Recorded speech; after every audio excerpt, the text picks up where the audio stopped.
cuando hablamos del suicidio, hablamos de una problemática no solo multicausal, sino también multifactorial, donde todos o todas las otras áreas de lo público deberían intervenir, deberían ayudar a salud para poder de alguna manera, no sé si reducir las tasas, pero al menos poder brindar esa contención que se necesita en el momento y después de que una persona se quita la vida.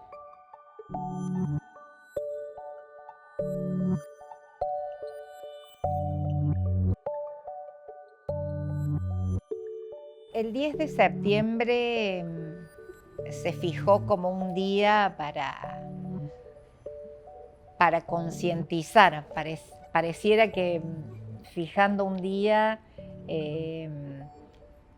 las cosas fluyen más, y así es porque ahora hay muchas acciones, incluso ya se habla del mes amarillo, ¿sí? Porque muchas de las acciones que se van a hacer a nivel comunitario, a nivel de los equipos de salud o de las organizaciones del tercer sector, que hay muchísimas trabajando en la prevención del suicidio y no las debemos olvidar, porque voluntariamente hay gente que trabaja para esto.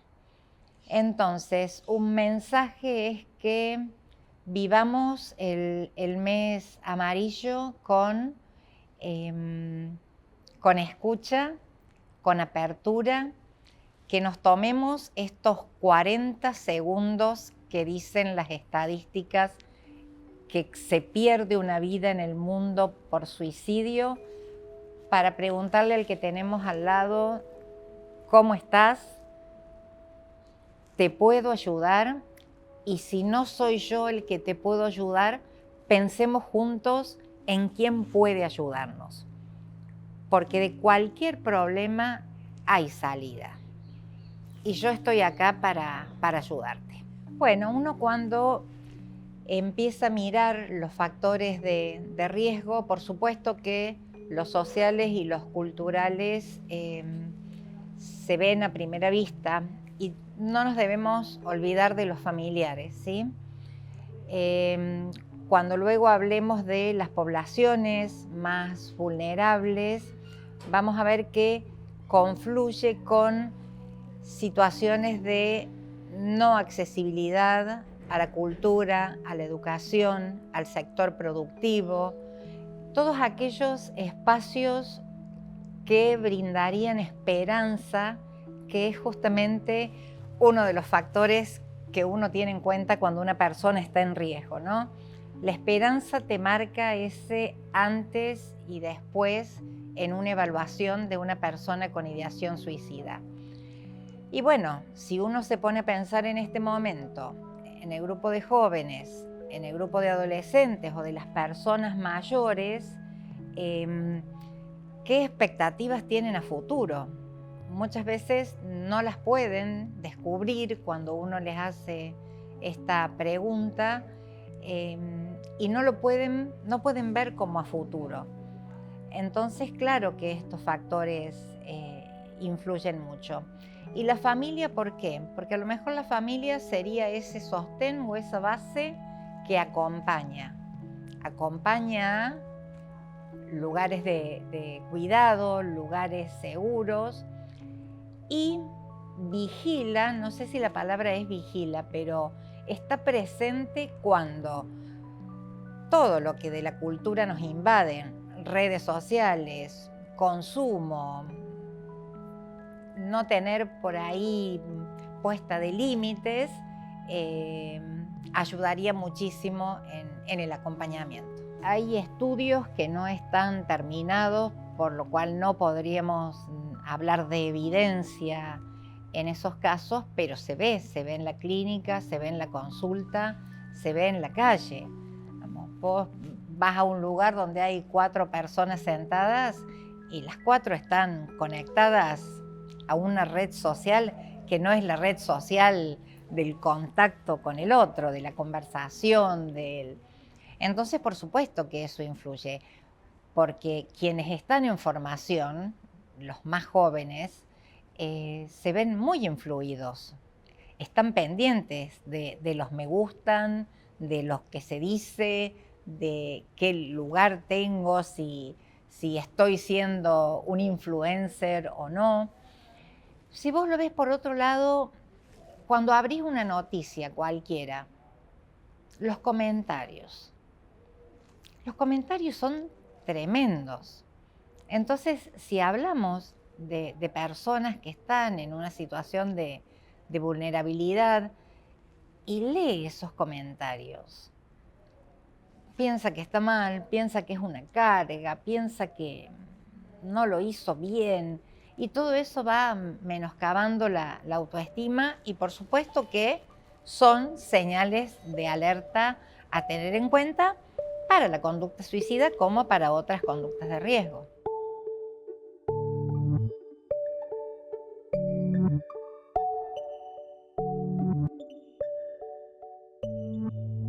Dentro del grupo de riesgo que se considera como epidemiológicamente más importante, hay uno que corresponde a la adolescencia propiamente dicho, ¿sí? Porque empezamos 13, 14, 19, 20 años, y otro que se extenderían hasta los 29, algunos dicen que hasta los 35, ¿sí?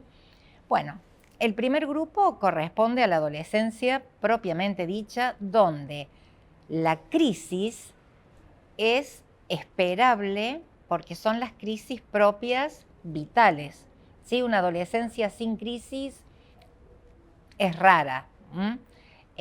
Entonces, si ese joven ya de por sí tiene que vivir crisis propias de su evolución biopsicosocial y espiritual, se le agregan crisis circunstanciales de la vida, un robo, un abuso,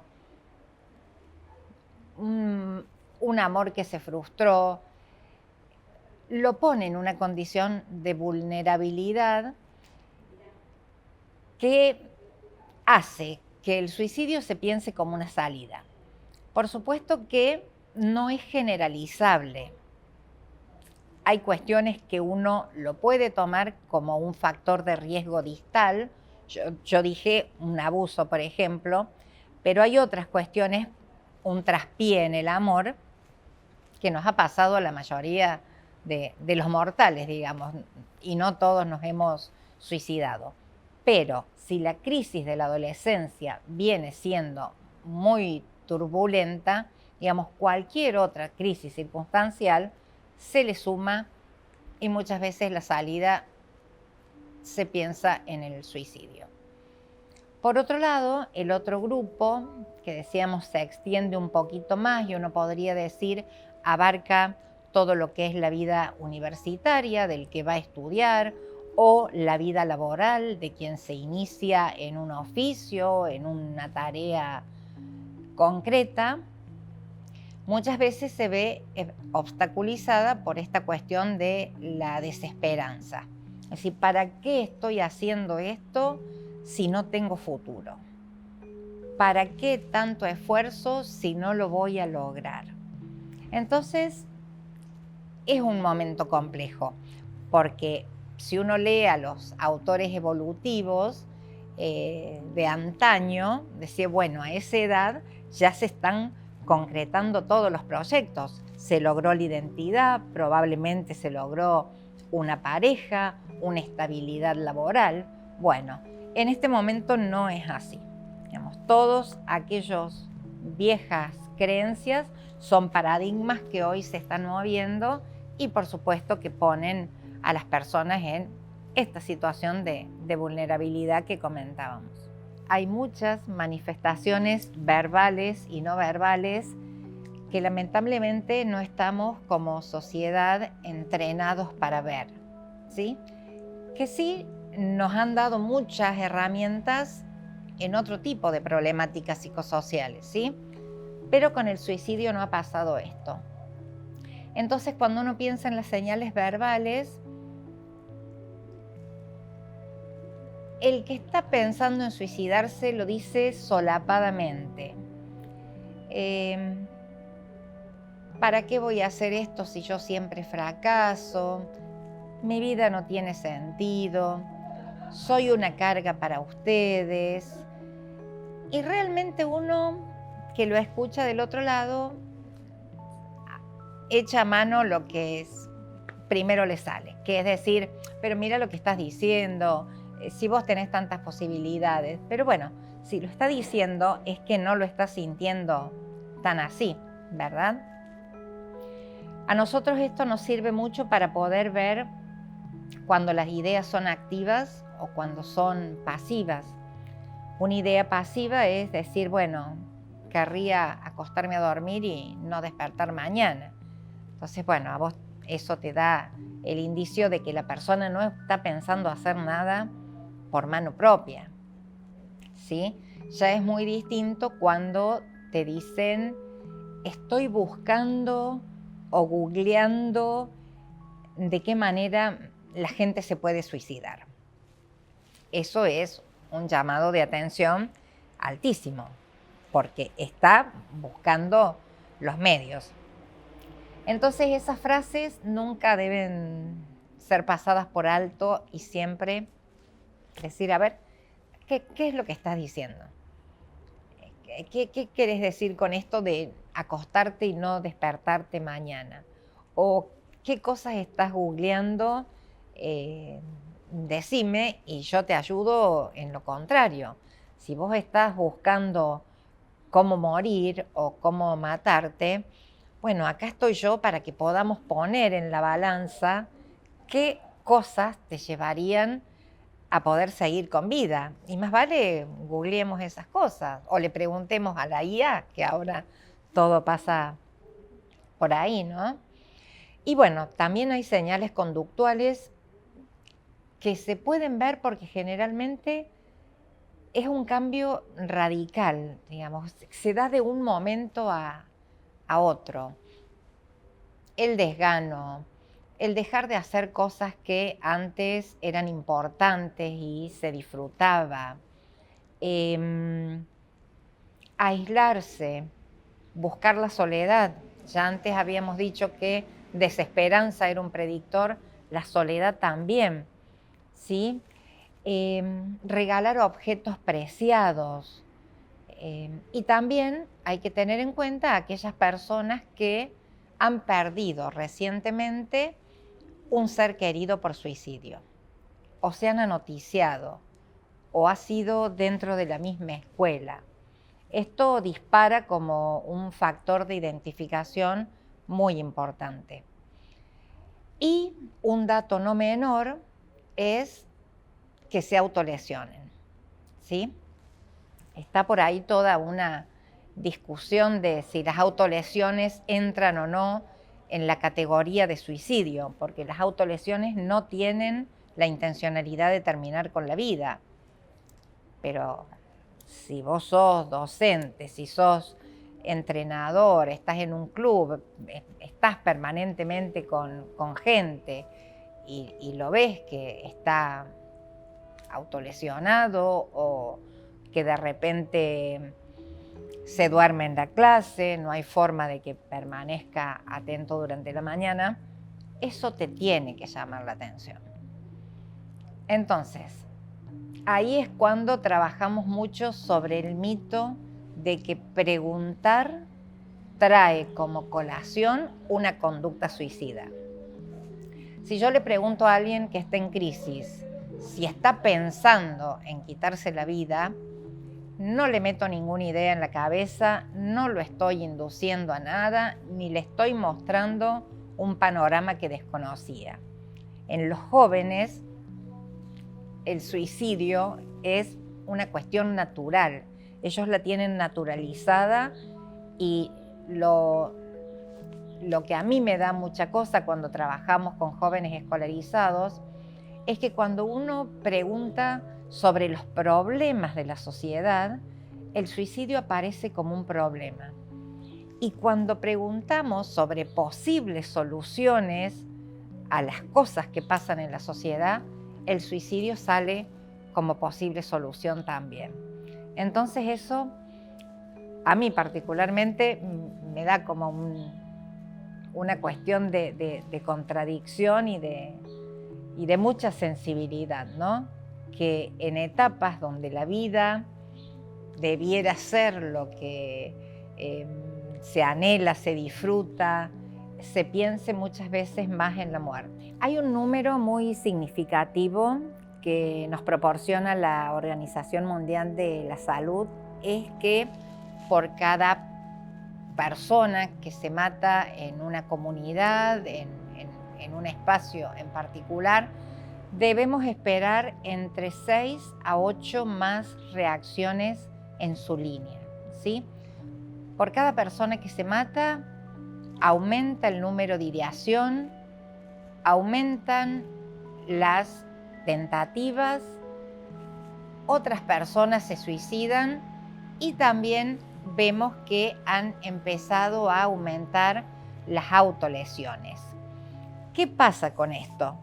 ¿Es un efecto dominó? ¿Es contagio? Bueno, en realidad esto se resume a un fenómeno psicológico que es el de la identificación, ¿sí? Muchas veces personas en situación de vulnerabilidad que están atravesando una situación similar, porque también esto es subjetivo, ¿no?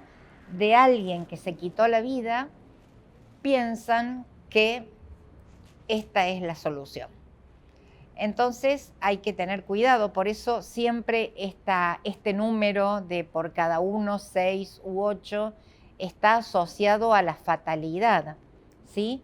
La fatalidad en cuanto a que también quienes superviven, porque a los que supervivimos, a alguien que se ha suicidado, se le llama superviviente, no sobreviviente.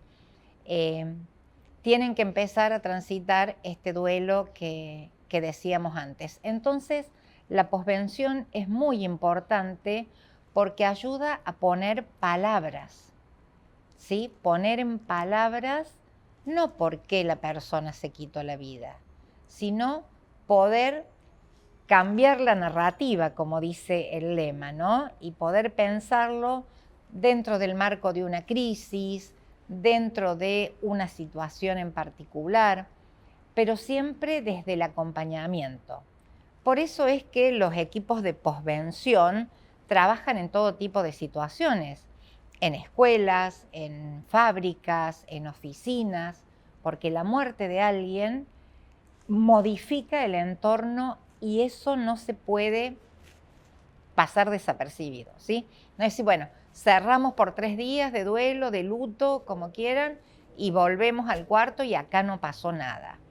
No, acá sí pasó. Y a eso hay que ponerle un nombre, porque todo lo que queda innombrable o que no se dice, deja una marca en el otro que muchas veces a nivel del pensamiento es mucho más grande de que si uno lo hubiese podido conversar, hablar del tema, hablar de los mitos y poder decir, ustedes también tienen que ser preventores.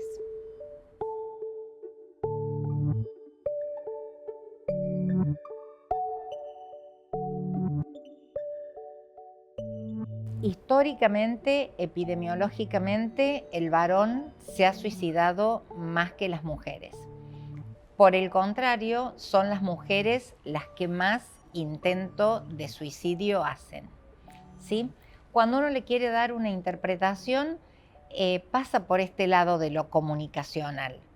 Es como que las mujeres tenemos más posibilidades de hablar de lo que nos está pasando con otros, ¿sí? Con amigas, con el peluquero, con el taxista, digamos, las mujeres tenemos más apertura y también tenemos más apertura a buscar ayuda en salud mental si lo necesitamos. Las mujeres tenemos menos prejuicios o estigmatizamos menos a lo que sería una consulta en psicología o en salud mental.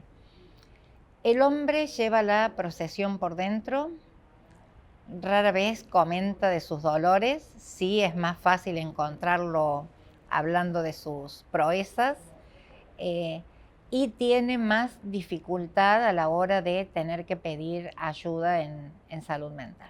Siempre, y enmarcándolo más ampliamente, creo que tenemos que hacer un gran trabajo en la desmitificación de la salud mental y en posicionarla como parte de la salud integral de la persona.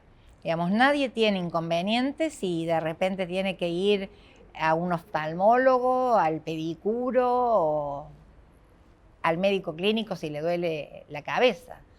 En cambio, cuando, y yo hago esta seña siempre porque las sensaciones se ubican acá, es más difícil poder decir voy a un psicólogo o consulto a un psiquiatra. ¿Pero por qué? Si yo no estoy loco.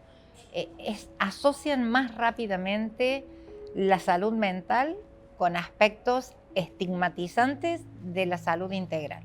Si la salud mental no es vista como parte de la salud integral, probablemente siempre esté como la hermana más chica del sistema de salud, ¿sí? Entonces, tal vez uno de los problemas más grandes sea la no accesibilidad al sistema de salud mental.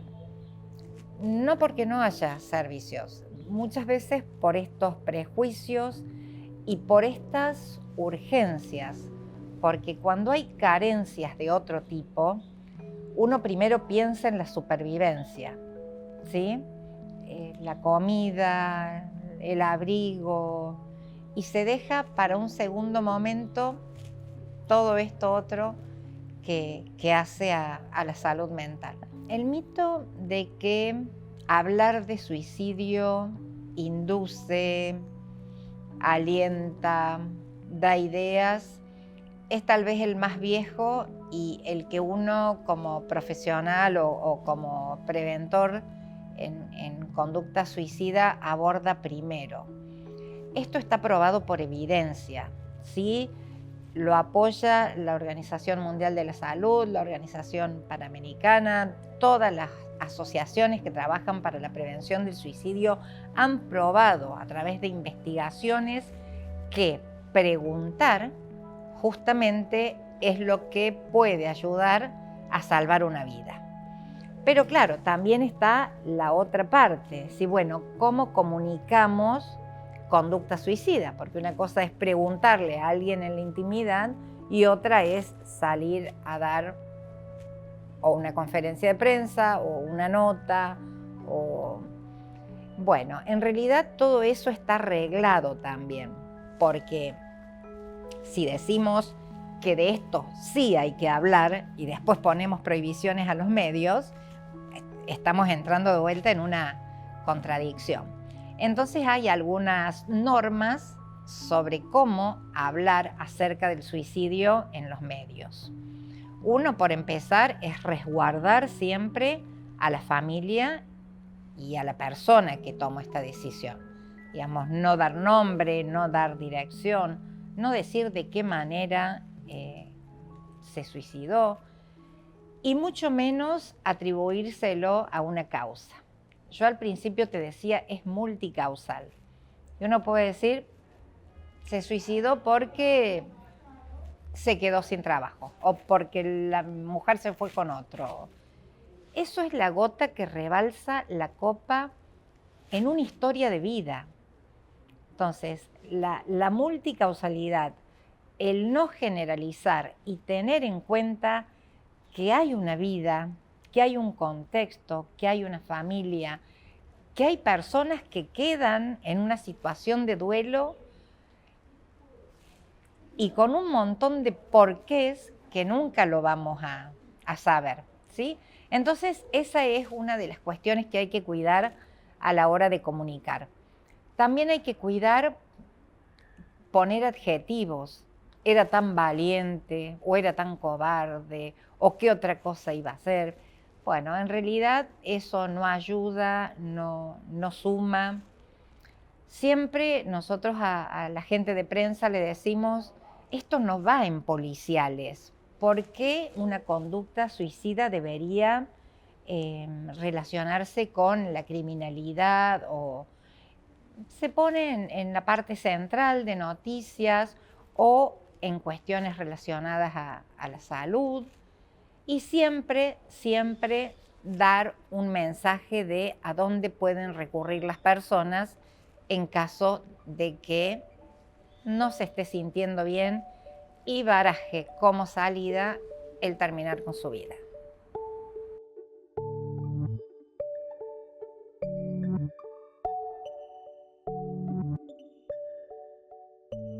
Nosotros durante mucho tiempo, y siempre digo nosotros porque somos un equipo, hemos trabajado con talleres, digamos, más desde las vivencias de los jóvenes, hasta que tuvimos la suerte de darnos con herramientas de la terapia dialéctico-conductual, que tiene talleres estructurados para que las personas aprendan habilidades, ¿sí? Cómo manejar las emociones, cómo poder dar respuestas asertivas, cómo poder pararse un instante y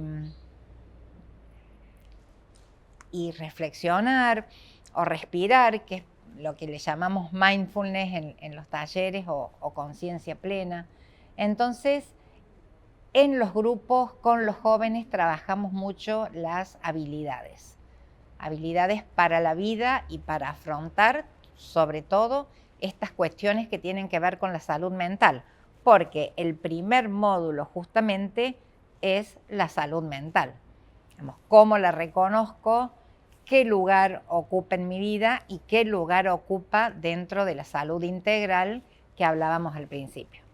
Las organizaciones sociales son muy importantes porque son muchas veces un espacio de encuentro, de escucha, de poder compartir con otro face to face, como decíamos, en lo corporal, no a través de un teléfono.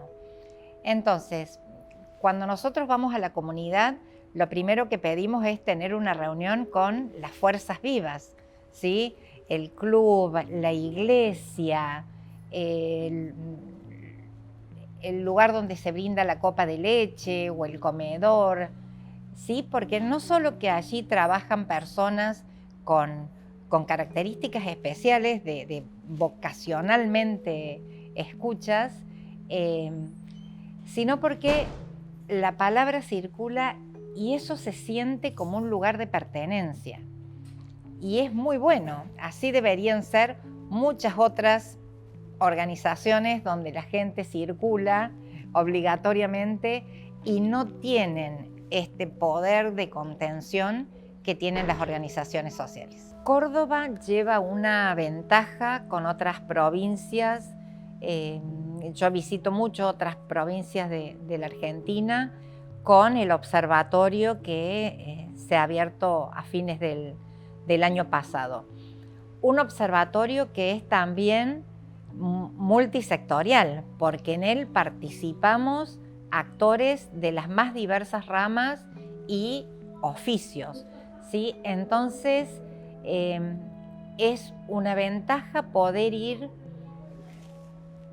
porque observatorio uno podría decir es ir mirando, es ir controlando, y bueno, sí, tiene esa función de ir observando la cantidad de muertes que ocurren en Córdoba a causa del suicidio, pero tiene también toda otra posibilidad de, por ejemplo, brindar al mes una capacitación que se van abordando temas diversos, que es abierta para el público que quiera asistir. Conjuntamente con el observatorio, el 0800 es de muchísima ayuda.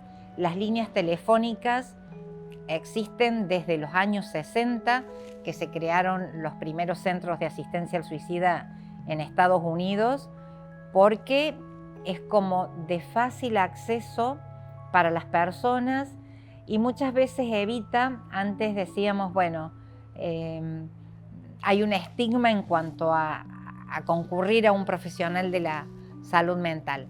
Llamar por teléfono te da otra perspectiva, porque vos estás a un lado de la línea y el que te atiende de otro, y es de muchísima ayuda, sobre todo porque son equipos formados, son equipos que tienen un recursero para ayudar a esa persona a encontrar el lugar adecuado para recibir ayuda.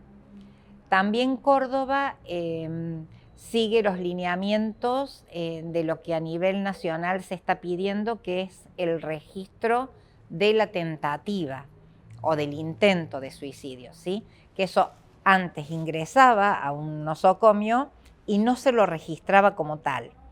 Entonces, es importante conocer cuántas personas hacen un intento, porque eso le sirve también a la epidemiología y nos sirve también para el cuidado de esa persona, porque quien hace un intento tiene la misma intencionalidad del que logra consumar su suicidio. Reconocer que es una problemática más, que si los números nos están indicando que van en aumento, es porque las personas lo están considerando.